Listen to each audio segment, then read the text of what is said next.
Dan untuk menjaga inflow ini kan tentunya harus bisa menjaga persepsi investor ya Pak.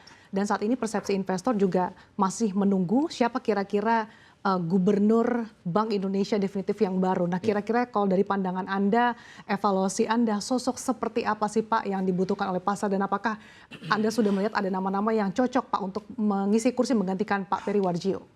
Eh, yang paling utama sosok gubernur Bank Indonesia ini adalah bisa mewujudkan apa yang menjadi mandat undang-undang yang selama ini ada di Undang-Undang Bank Indonesia maupun undang-undang yang ada di P2SK.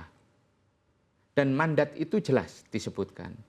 Contoh mandat terbaru adalah di mana Bank Sentral itu mempunyai tanggung jawab dalam rangka menjaga stabilisasi sistem keuangan, dia juga mempunyai tanggung jawab untuk melakukan upaya peningkatan pertumbuhan, menciptakan lapangan pekerjaan.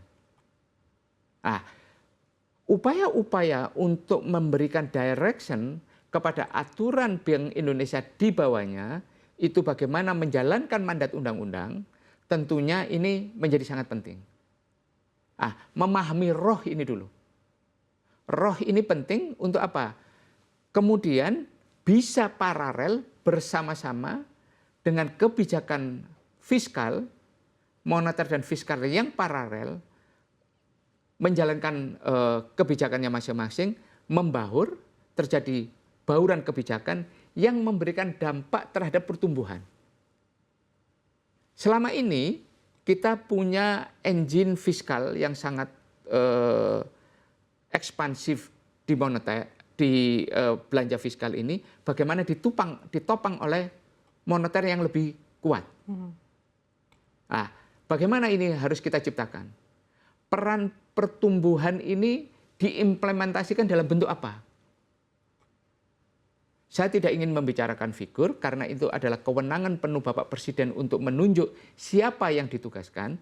Tapi yang paling utama adalah siapa yang bisa menerjemahkan ini.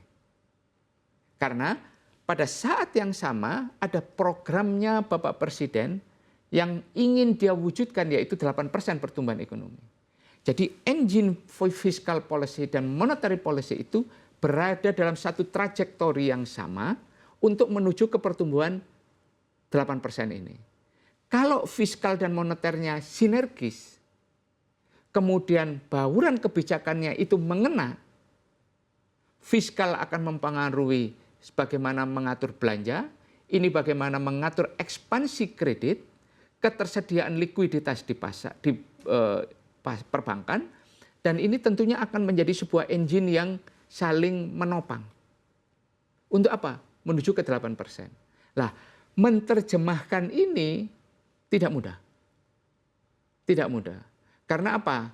Sizing, kompetens, pengalaman, dan kemudian ambient politiknya yang seperti apa, itu kemudian melakukan orkestrasi, dan bagaimana kemudian KSSK itu menjadi sebuah forum yang benar-benar sinergis, saling mengingatkan, saling menguatkan, kemudian menumbuhkan apa yang akan menjadi tujuan visi misinya negara, yaitu apa? Kesejahteraan. Menjaga independensi BI itu penting, tetapi independen di dalam proses, tapi tidak independen di dalam tujuan. BI itu adalah independen di dalam proses, tapi tidak independen di dalam tujuan. Karena apa? Tujuannya semua lembaga negara yang ada itu adalah konstitusi. Mewujudkan kesejahteraan masyarakat.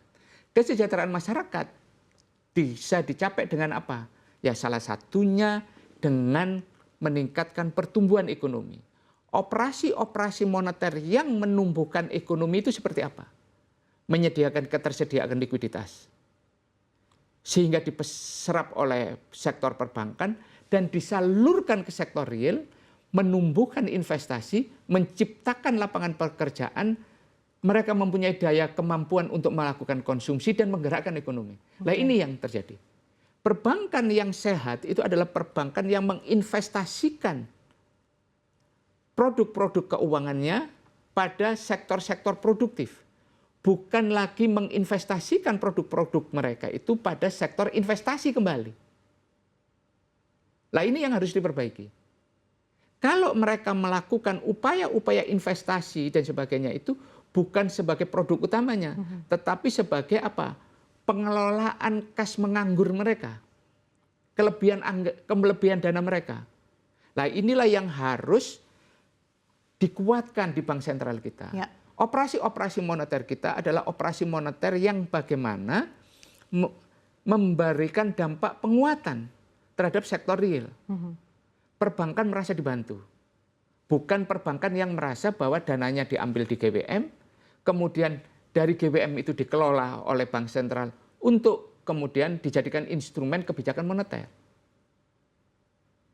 Nah, kebijakan-kebijakan yang lebih baru, lebih modern, itu harus dibuat.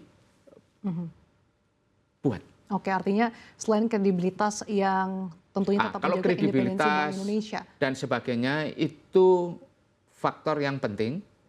Yang utama adalah bagaimana bisa membuat BI menjadi sebuah lembaga yang memberikan topangan terhadap apa yang menjadi tujuan negara. Dan bisa bersinergi dengan Ya, fiskal pasti. gitu ya Pak, untuk bisa mewujudkan ekonomi Ya, 8%. yang pasti itu. Baik. Kalau bersinergi dengan pengambil kebijakan moneter, terus kemudian di KSSK-nya membangun situasi yang kondusif, terus kemudian memberikan memberikan confident kepada pasar bahwa BI melakukan kegiatan-kegiatan operasi moneter yang pro kepada pasar, itu sangat penting. Baik.